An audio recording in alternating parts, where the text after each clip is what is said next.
Welcome to the European Council and the Council of the EU. My name is Christophe. I work for the audiovisual service of the Council. With my colleague Ioana, we'll be explaining you what goes on inside this building and why it matters to you.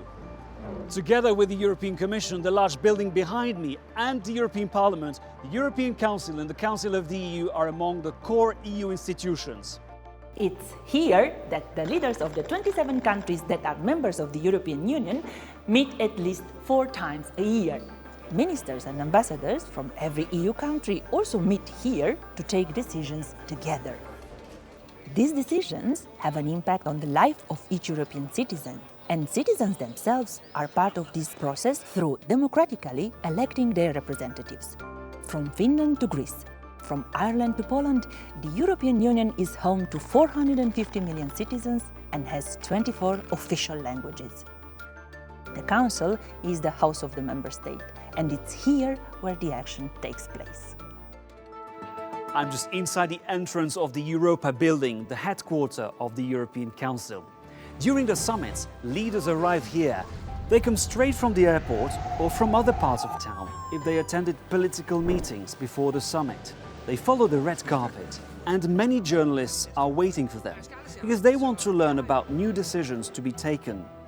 And these few words, they really set the scene for the day. Deshalb ist es wichtig, dass wir hier Klarheit zeigen, auch mit den Beschlüssen, die wir treffen. Nous ferons tout pour qu'un accord soit trouvé. Climate change is the #1 priority. Now look at this glass structure. This is the heart of Europe, the symbol of political unity and hope. But you may ask yourself, what is the difference between European Council and the Council of the European Union? This is the house of both the European Council and the Council. The European Council brings together the 27 leaders of our member states, and they take all the really big decisions. The Council, that's the ministers. They get together to deal with everything else, in particular making the laws that apply in Europe. So the European Council brings together the 27 heads of state or government, and the leaders' meetings are called summits. Le premier rôle, c'est de construire l'unité entre les États membres. Et l'unité en Europe, c'est jamais spontané. Ça demande du dialogue, de la compréhension mutuelle, beaucoup d'efforts et parfois aussi un peu de créativité pour réussir à être tous ensemble dans la même direction. The summits are chaired by the President of the European Council. The President of the European Commission is also a member. The European Council defines the overall political direction and priorities of the Union. And it's a unique format. Imagine 27 leaders sitting around one table and working together to find common solutions to complex issues, such as climate change, economic growth, or COVID-19. Decisions are reached mostly by consensus, but the system of qualified majority applies for a limited number of decisions. It's the case, for instance, when the leaders elect the President of the European Council. Usually they avoid voting and prefer to agree all together on the same solution. It's not always an easy process. It requires a sense of duty and willingness to compromise. And behind the scenes, hundreds of people here at the Council work around the clock to ensure everything runs smoothly. Un sommet européen, ça n'est pas un événement anodin. SMB sur FIC 2, dans 3, 2, 1, start. Rassembler 27 chefs d'État et de gouvernement, ça nécessite toute une organisation et une chorégraphie qui rassemble beaucoup de différents services, comme le protocole, la sécurité, l'interprétation, la traduction, les services de presse, d'informatique. Il faut savoir qu'on a à peu près 1500 journalistes qui viennent ici au Conseil pour suivre un sommet européen. Alors vous imaginez si le Wi-Fi devait tomber juste au moment où les 27 chefs d'État font leur conférence de presse.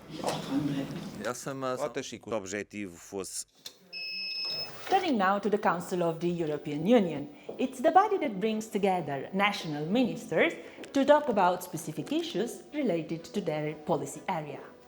For example, during the so-called Environment Councils, EU environment ministers come together to adopt EU-wide policies against climate change. Meanwhile, Justice and Home Affairs ministers meet regularly to find a common European approach to issues such as migration and the protection of the EU's external borders. Now, the presidency of the Council of the EU rotates between EU countries every 6 months. During this time, the country that holds the presidency chairs meetings on all council levels, sets the overall work program, and represents the council on numerous occasions. But foreign affairs councils are a bit different. These are chaired by the High Representative of the Union for Foreign Affairs and Security Policy. He also heads the European External Action Service and is one of the vice presidents of the Commission. It's during the Foreign Affairs Council meetings that important diplomatic decisions are taken, such as EU-wide sanctions against certain political regimes who violate EU values. The ambassadors, or permanent representatives, are those who meet the most regularly in this building. When other meetings were conducted virtually for safety reasons, the ambassadors continued to meet during the whole COVID crisis, as they were the central contact between all capitals to prepare the EU's reaction and coordinate policies.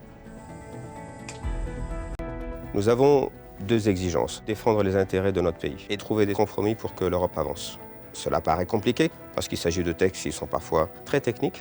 Il faut de l'esprit de coopération, mais nous y parvenons toujours car il est important que l'Union européenne soit capable de décider d'être efficace. As you can see, this is a very busy place. We spoke of presidents, ministers, and ambassadors, but every day, also many national experts from all EU countries meet here to prepare every political decision that will be taken by the Council. And the Lantern regularly hosts big international summits organized by the EU. The building then transforms in the symbol of the EU on global stage.